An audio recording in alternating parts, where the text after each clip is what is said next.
Good morning, class 6 student. How are you, बेटा? I hope you are fine in your home. बेटा आपके बहुत 6A class, I don't know 6B के बारे में, लेकिन 6A बहुत ही लेजी क्लास।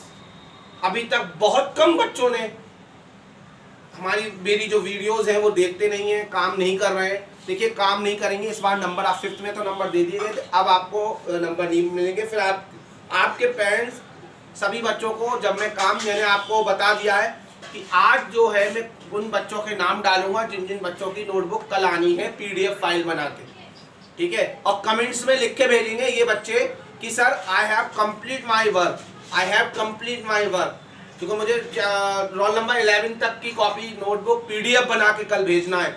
कल रोल नंबर 11 सब नहीं भेजेंगे, केवल रोल नंबर 11 तक चैप्टर नंबर 1 और 2 कंप्लीट करके भेजेंगे। और चैप्टर नंबर 1 किसका मैंने अभी चैप्टर 1 आपकी जो बुक आई है, एक्स्ट्रा बुक लगी है, जो आपकी एडिशनल बुक लगी है, उसके अंदर वर्क बुक जिसे कहते हैं, उसमें चैप्टर 1 और फेयर कॉपी पे चैप्टर 2 करके भेजेंगे और उसकी PDF फाइल बना के भेजेंगे। मुझे 10-11 बच्चों का काम है केवल कल, 11 बच्चों के अलावा फिर नेक्स्ट जब सैटरडे आएगा तो सैटरडे वाले दिन मैं उन बच्चों का भी काम देखूंगा, ठीक है। तो अभी 11 बच्चे, उसके बाद मैं नाम लिख के भेजूंगा। नाम नहीं, सब जानते हैं, रोल नंबर 11 तक। और मेरे पास रखी हुआ है परफॉर्मा, आपकी क्लास टीचर से मैंने मंगवा लिया है, उसमें मैं टिक करूंगा, नंबर दे दूंगा फौरन।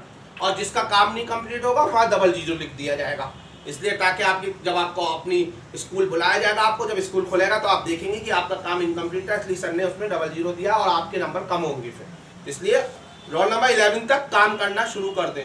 और जो आज वीडियो आ रही है इसको देखिए अपनी, और लाइक करिए, सब्सक्राइब करिए। ज़्यादा से लाइक और सब्सक्राइब करेंगे तभी आप लोगों को कामयाबी मिलेगी, तभी आप लोग आप वीडियो देखेंगे। और जो बच्चा लाइक और सब्सक्राइब कर ही नहीं रहा है, जो बच्चा वीडियो देख ही नहीं रहा है, उसका मतलब पढ़ नहीं रहा है घर पे, फिर आप मुझे मैसेज देते हैं कि सर मेरा काम इनकम्प्लीट है, मुझे कॉपी भेज दीजिए, सर मेरा काम इनकम्प्लीट है गया, सर मुझे क्वेश्चन आंसर भेज दीजिए। वाई? ऐसा क्यों? क्योंकि इसलिए होता है ऐसा क्योंकि आप घर पे पढ़ नहीं रहे, यू आर नॉट स्टडिंग। आप पढ़ते नहीं, आप वीडियोस को नहीं देखते हैं। आप जो टीचर्स, मैं ही नहीं और भी टीचर आपको वीडियो डालते हैं, उनकी आप वीडियो को देखते ही नहीं, आप नजरअंदाज कर देते हैं। आप अपने गेम खेलते रहते हैं आप, ठीक है।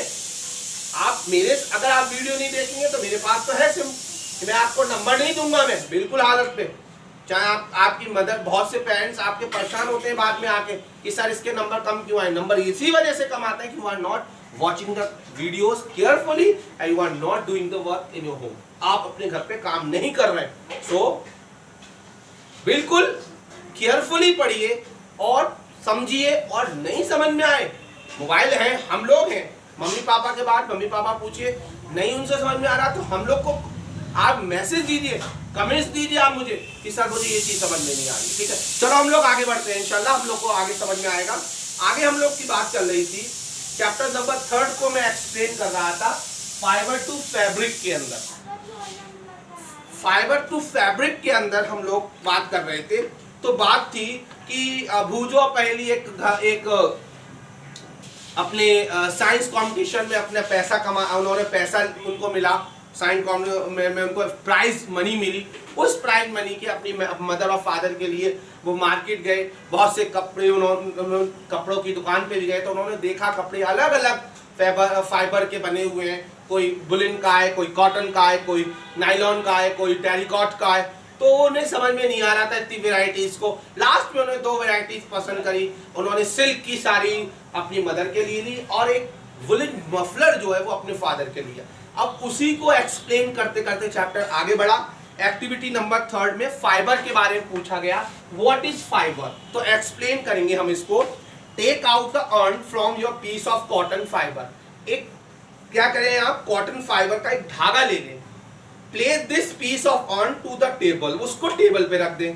Now press one end of the yarn without your thumb, और उसको प्रेस करें, अपने लास्ट से उसको प्रेस करें and thumb stretch the other end of your earn along the length with your nail, और दूसरे को स्ट्रेच करते जाएं अपने नेल से, ठीक है। स्ट्रेच मीन्स उसको थोड़ा सा स्ट्रेच करें, ठीक है। Do you find that this end the yarn split up into the thin straits, और आप देखेंगे कि उसमें से रुआ निकलने लगेगा, स्ट्रेन से, जो आपसे धागा था उसमें रोआ निकलेगा आपने। आगे, you might have observe the sometime similar when you are try to thread a needle. इसी तरीके से आप कभी कभार नीडल पे भी उसका रुआ आ जाता है, जिसे हम रुआ वर्ड बोला है उसको फाइबर रुआ। आगे, when you try to thread a needle, many a time the end of the thread is spread into a few thin strands. This makes it difficult to pass the thread throughout the eye from the needle. आप कभी कभार देखते हैं कि आपकी जो सुई है, सुई का बहुत बारीक सुराख होता है, उसमें आप कभी कभार धागा डालती हैं, आपकी मदर भी डालती हैं, तो वो धागा नहीं डाल पाती। वो धागा की वर्ड जो मेरे मुंह से धागा निकला है वही फाइबर है। आगे, and was this make a difficult to pass thin, the thin strand thread, वो पतला सा थ्रेड, वो पतला सा धागा क्या कहलाया जाता है, that we see are made up still thinner strand, बहुत पतला होता है, उसी को हम फाइबर कहते हैं। वो पतला धागा ही फाइबर कहलाया जाता है, उसी धागे से ही सारे कपड़े बनते हैं, अलग अलग वेराइटीज के धागे होते हैं। आगे, fabrics are made of the yarn, और जो फैब्रिक है, जो एक कॉटन एक कपड़ा है फैब्रिक का, अब फैब्रिक वर्ड आता है, लब आएगा। फैब्रिक क्या है, फैब्रिक मीन जैसे सियाराम का कपड़ा वो एक फैब्रिक है पूरा, लेकिन उसके अंदर जो धागा यूज किया है उसे फाइबर कहते हैं। अब वो फाइबर किसका है, वो आपका कॉटन है, टेरिकॉटन, सिंथेटिक फाइबर है, या फिर कोई और वैरायटी का फाइबर, लेकिन वो वैरायटी पूरी वो है फैब्रिक कहलाई जाती है। भाई किस फैब्रिक का है, क्या है फैब्रिक का, तो पूछते हैं ना। सियाराम है आपका बहुत से ऐसे आते हैं कपड़े जो मार्केट में आ रहे हैं, तो विमल वगैरह के अच्छे अच्छे फाइबर्स हैं। आगे, fabric is made of the yarn and yarn are further made of the fibre, और जो धागा जो बना हुआ होता है, जो धागा यूज करते हैं हम, वो फाइबर होता है। Where do these fibre come from, अब बात आती है ये फाइबर आता कहां से। ये दो तरीके से फाइबर आता है मेरे बच्चों, एक नेचुरली आता है और एक कैसा आता है, सिंथेटिक होता है। एक नेचुरली होता है, एक सिंथेटिक होता है। The fibres of some fabric such as cotton, jute, silk and wool are obtain from the plant and animals. जो कुछ फाइबर ऐसे होते हैं जो हमें एनिमल से मिलते हैं, प्लांट से मिलते हैं, जैसे जूट हो गया, कॉटन हो गया। जूट जिससे थैले वगैरह बनाए जाते हैं, एंड सिल्क की साड़ी होती है, एंड वुल आपके जो कपड़े होते हैं सर्द में पहनते हैं आप लोग, often from the plant animal. These are natural fibres, इन्हीं को हम नेचुरल फाइबर्स कहते हैं। Cotton and jute are example of fibre often from the plant. जो कॉटन और जूट है वो प्लांट से मिलते हैं, एंड सिल्क एंड वुल और सिल्क जो होती है वो एनिमल से मिलती है हमको। Wool is often from the fleece of the sheep और गॉट, जो गॉट की जो ऊपर की रुआ होता है, baa baa black sheep, heavy animal, yes sir 3 bag full, वो यही बात कह रही है वो पोयम कि बाबा जो फ्लीस जो निकलती है उसके ऊपर, बाबा ब्लैक शिप की फ्लीस, उस फ्लीस से जो उसकी जो स्किन के ऊपर जो रुआ होता है, उसी से जो होता है वो क्या बनती है, हमारी गॉट बकरी की जो बनता है उससे हमारा वुल बनती है। And is also obtain from the hair of the rabbit, और खरगोश की भी हेयर से बनती है वो। आगे, it is also obtain yak and camel, बड़े याक, यहाँ का कैमल नहीं कि रेगिस्तान का कैमल उठा लाओ उससे उसकी खाल को नोच डालो, इट इज उससे थोड़ी बनेगा।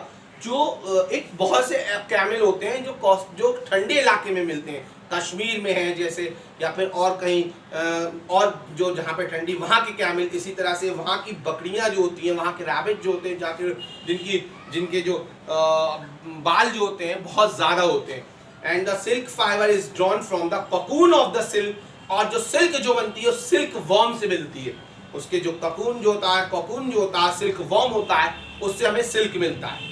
For 1000 of year natural fibre, for 1000 of year, हजारों साल पहले से natural fibres were the only one of available for making the fabrics. Natural fibre से ही फैब्रिक बनना हजारों साल से चला आ रही है एक process. In the last 100 year और so fibre are made of the chemical. लेकिन 100 साल जब 19वीं शताब्दी आई, यानी 19वीं शताब्दी के बाद 19th सेंचुरी आई जब, और अब हम तो 20th सेंचुरीज में है, उससे के बाद फिर केमिकल फाइबर भी बनना शुरू हो गए। आगे, substance which are obtain from plant animal sources, वो भी प्लांट और एनिमल के सोर्सेज से बने, ना कि डायरेक्ट मिले, उनकी सोर्सेज से बने, और उन्हें किसने बनाया? मैन्युफैक्चरीज के अंदर बनाया उनको। These are called synthetic fibers. उन्हें हम synthetic fibers कहते हैं। Some example of synthetic fiber are polyester, nylon and airlic। ये जो होते हैं एयरलिक वगैरह जो होती हैं वो कॉटन, वो उनका एक मिक्सअप होता है और केमिकली वे में उनको बनाया जाता है, ना कि उन्हें नेचुरली बनता है। अब आता है सम प्लांट फाइबर्स। कुछ प्लांट फाइबर्स के बारे में we are discuss, some plant fibres को डिस्कस करेंगे। हैव यू एवर, एक मिनट में टाइम देख लूं बस बेटा, आज की वीडियोस यहीं बंद होने की वो है, नेक्स्ट तक खत्म हो पाएगा क्योंकि अभी हमारे पास टाइम है, वी हैव एनफ टाइम। कल हम इंशाल्लाह आज आपको जो पेज नंबर पढ़ना है वो पेज नंबर आपको 18 और 19 की रीडिंग करनी है अच्छी तरीके से, और साथ में सम प्लांट फाइबर्स कॉटन के आगे भी रीडिंग करना है। कल हम इंशाल्लाह इसके आगे पढ़ाएंगे। कल हम पेज नंबर 20 और 21 की रीडिंग कराएंगे। ठीक है, कोई भी प्रॉब्लम है तो आप मेरे पर्सनल नंबर पे भी पूछेंगे, यूट्यूब पे भी मेरे कमेंट्स देंगे, लाइक करेंगे और सब्सक्राइब करेंगे। Thank you, have a nice day.